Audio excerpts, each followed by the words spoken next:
That's Nick. And that's Joseph. And today we're here to talk about Playing with Fire. A new film from Paramount that opens on November 8th. Okay. I did not know what this movie was about before we watched it.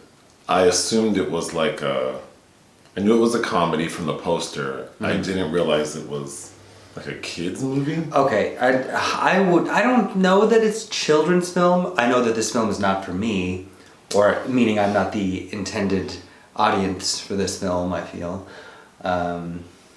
So I did chuckle quite a bit. I did tear up a little bit at one point. Oh. Revelations. It's a silly movie that is very, the comedy is very, milquetoast. But let's start with the good things. John Cena is really good. John Cena. Okay, so, should we do the plot? Sure. It's about smoke jumpers, which are not firefighters, and it opens in Redding, California, as fires blazing. So it's topical film. And John Cena's crew quells a fire and then is immediately abandoned by half of his crew who want to go work for Dennis Haysbert's Santa Barbara smoke jumping. Which seems like a ridiculous plot point because it's never revisited, and the fact that his team is short never plays into anything. Not really, actually, no. Yeah, because initially he loses more than half of his team. Including a pilot. So I thought for sure that was going to play into some catastrophe they're not able to manage, but it doesn't at all. No, but so it makes no difference. It immediately segues into them quenching a small cabin fire in which they rescue 3 children that are crouched quite stupidly, mind you. So the story revolves around these 3 kids who are spending the weekend with these 4 firefighters who aren't equipped to deal with children in their depot. And it's just, I can't even say it's calamitous. It's just kind of I don't know. Silly. Yeah. Yeah, it's really silly. With scenes cobbled together and things happening just for the sake. It's written by Dan Ewen, his first screenplay, and Matt Lieberman, who's also co-wrote the new Addams Family cartoon that is out. So it's about that speed. I feel I'd say it's a family film, but yeah, I had a lot of problems. It's PG, I'm assuming. It's PG. Yeah. John Cena is very likable. This characterization reminded me, based on his physicality, a bit of a mix of Arnold Schwarzenegger and Jim Varney, if you will. That's what I was reminded of. But yeah. So John Leguizamo and Keegan-Michael Key are in the film. Kind of hamming it out. Who are, I would say, comedic heavyweights. Mm-hmm. And they're funny enough. But considering those 2 are in this film, the comedy reads kind of it's very broad. It's and a little corny. This movie's so schmaltzy. Which is too bad. Because there were some light moments that, I rolled my eyes a lot. Mm-hmm. But it's a cute little film. I wouldn't recommend it to an adult who doesn't have kids in tow. But Judy Greer shows up as a love interest. She's a scientist that's studying, we're told on multiple occasions, toads. They are toads. But then when we see her playing around with these amphibians, those are clearly, I'm very certain, frogs. Which you seem very preoccupied. I was. Well, because they mentioned it so many damn times. I think that's the least of this film's problems. But yeah. And then they have another crew member, just known as Axe, a big behemoth of a man played by Tyler Mane, who was in the first X-Men as Sabretooth, and he was Michael Myers in the Rob Zombie. Okay, well, that's fitting.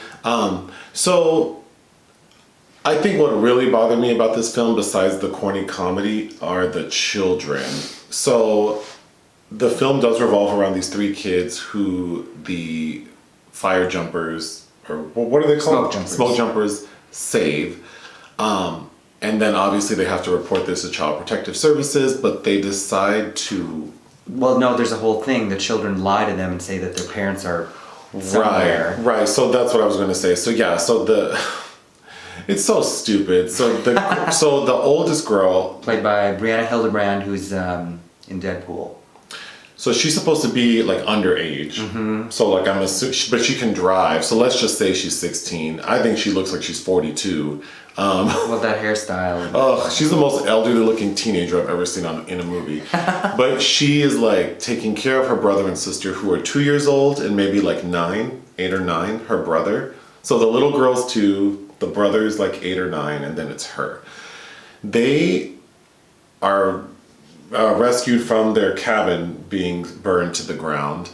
And then when they arrive to the depot, they just tear everything up. They're not precocious, they're not cute, they're just some badass kids. They're very obnoxious. She, the older sister, seems devious and kind of like... Which maybe she was trying to kill them because they were in a fucking cabin on fire, just sitting in it. If this were a dark comedy, it would have worked much better. There were the makings of a great film noir in here, because we were thinking, based on how old Hildebrand looks, it's like, what if this was the mother? You remind me of like The Orphan, where the orphan ends up being like a grown-ass woman. With Vera Farmiga, yeah, like but it's not that interesting. It's just this old-looking teenager, 23-year-old in real life, who's taking care of her younger siblings, and they're just fucking shit up, tearing up this depot, doing major damage. They wreck like an all-terrain vehicle. They wreck like a custom Hummer, like an H1, like a $200,000 vehicle. They just wreck. And of course, it's very predictable. I was hung up on what if these, because they run away from the foster care system because they're about to be broken up.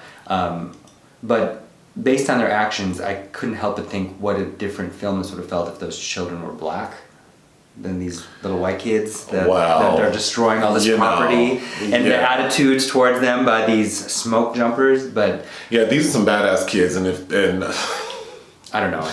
Yeah. That really bothered me. It was just annoying to watch, like all the destruction they caused. They're so disrespectful. The older daughter, the one who's like the ringleader, she's just I mean, they even comment how sarcastic she is, and I don't know. That didn't work for me at all. The script is kind of ridiculous. Yes. So ultimately, it is predictable. Ultimately, John Cena's character marries Judy Greer, her character, and then he decides to adopt these badass kids who he's only known for 2 nights. So Child Protective Services come, Dennis Haysbert's character, who's always fun to see, who's like the head fire person in the world or something. Commander Richards or whatever. Yeah. A side plot is that he's retiring and John Cena wants his job, so he comes on a surprise visit at the end of the film and sees that they have these kids running amok. Now, I mean, at the end, the kids have been tamed because they speak their truth, and they throw like a big birthday party for the youngest girl. And it is sweet, and I did tear up during that moment. But yeah, Dennis Haysbert is there, and at first he's like displeased with what he sees, but then John Cena's character saves the kids after they wreck that damn Hummer, and says that after what he has seen, he thinks he's like the best person for the job. And I'm thinking, like, he has violated so many things. You wrecked my house. She drove his Hummer over a cliff. Oh my God. It's just a ridiculous ass movie, and it's not silly. I don't know, because I think about, what's that movie with Lindsay Lohan and that Volkswagen, Herbie Fully Loaded.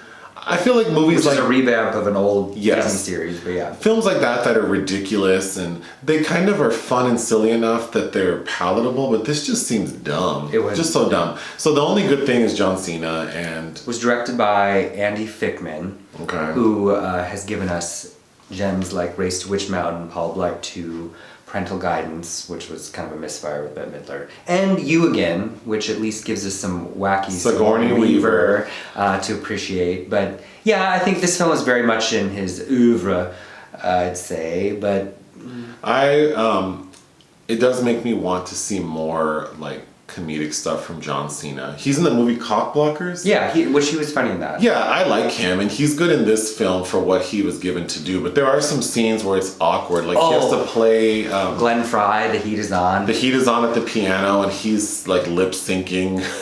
Those and he just he's singing. Is that his actual voice? I don't know. It looked like it was not his voice. It doesn't matter. He looks so uncomfortable. What he was doing did not seem to come naturally.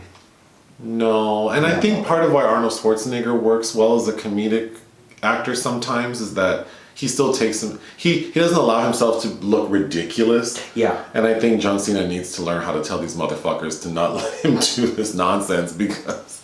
But like 90% of it, he was very sweet and cute, and I definitely would see more things from him. I would give this film 1.5 out of 5 stars. I'd even drive it down a little further to a 1. Oh. But again, this film was not intended to please me, I believe, and we'll leave it at that. Well, I don't know that it I don't know who the audience it's is marketed for this for film. kids, so No. I guess it would be. I mean, we don't have kids, so maybe like adults our age with kids who are 9 and 10 need something to take them to. With kids who would, I can't imagine most children being stimulated by this film. Well, we shouldn't say that because the screening we went to, it was like 50% kids. Chattering throughout, but yes. And there weren't like big moments of laughter from the kids, but I did hear a lot of kids laughing, but it kind of like in an uneven spattering. So there didn't seem to be like universal laughs. Chittering. From kids. There was chittering. Chittering from these demon children, but yeah, all right, I'm done. Yeah. Bye. Bye.